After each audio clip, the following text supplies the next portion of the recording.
안녕하십니까. 이진숙입니다. 오늘 저는 무거운 마음으로 이 자리에 섰습니다. 전임 방통위원장 두 분이 단 3달, 6달 만에 직에서 물러난 것을 목도하고 그 후임으로 지명되기 때문입니다. 이 두 분은 업무 수행에 있어서 어떤 불법적인 행위에 가담하지 않았습니다. 정치적인 탄핵을 앞두고 대한민국의 방송과 통신을 담당하는 기관의 업무가 중단되는 상황을 만들지 않기 위해 자리를 떠난 분들입니다. 왜 이런 정치적인 탄핵 사태가 벌어졌나 이 자리에서 국민 여러분들께 말씀드립니다. 탄핵을 한 정당에서는 현 정부의 방송 장악을 막기 위해서 탄핵을 발의했다고 말합니다. 과연 그렇습니까? 현 정부가 방송을 장악했습니까? 바이든 날리면 같은 보도는 최소한의 보도 준칙도 무시한 보도라고 할 수 있습니다. 음성이 100% 정확히 들리지 않으면 보도를 하지 않는 것이 기본입니다. 청담동 술자리 보도 마찬가지입니다. 아무런 근거도 없이 이른바 카더라 통신을 대대적으로 보도 확산했습니다. 김만배 신학님의 이른바 윤석열 검사가 커피 타주더라 하는 보도는 또 어떻습니까? 1억 6천만 원의 책값을 받은 전직 기자가 돈을 받고 가짜 기사를 써줬다고 볼 수밖에 없는 보도입니다. 이런 보도들이 어느 정부에서 나왔습니까? 모두 이 정부가 출범한 이후에 나온 보도들입니다. 가짜 허위 기사들입니다. 정부가 방송 장악을 했다면 이런 보도가, 이런 기사가 가능했겠습니까? 그런데도 특정 진영과 특정 정당에서는 이 정부가 언론 장악, 방송 장악을 하고 있다고 말을 하고 있습니다. 제4부라고 불리는 언론은 말 그대로 공기입니다. 공적인 그릇이기도 하고 우리 삶을 지배하는 공기이기도 합니다. 언론이 부패하면 우리 사회가 썩는 것은 당연한 결과입니다. 저는 30년 넘게 방송에서 일했던 방송인입니다. 방송을 사랑했고 취재를 위해서 목숨을 걸기도 했습니다. 그런 방송이 지금은 공기가 아니라 흉기라고 불리기도 합니다. 특히 공영방송이 그런 비판을 받고 있습니다. 방송은, 언론은 모든 권력으로부터 독립적이어야 합니다.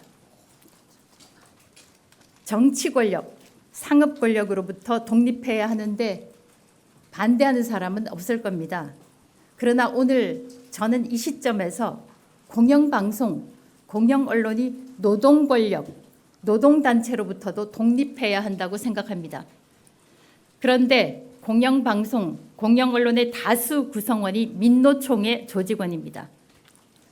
정치 권력, 상업 권력의 압력에서 벗어나야 한다는 주장이 설득력을 가지려면 먼저 그 공영방송들이 노동 권력으로부터 스스로를 독립시켜야 합니다. 이라크 전쟁을 취재할 때 쿠르디스탄에 파견된 한국군 캠프에서 파병 부대원들이 아리랑 TV를 보던 장면이 아직도 눈에 선합니다.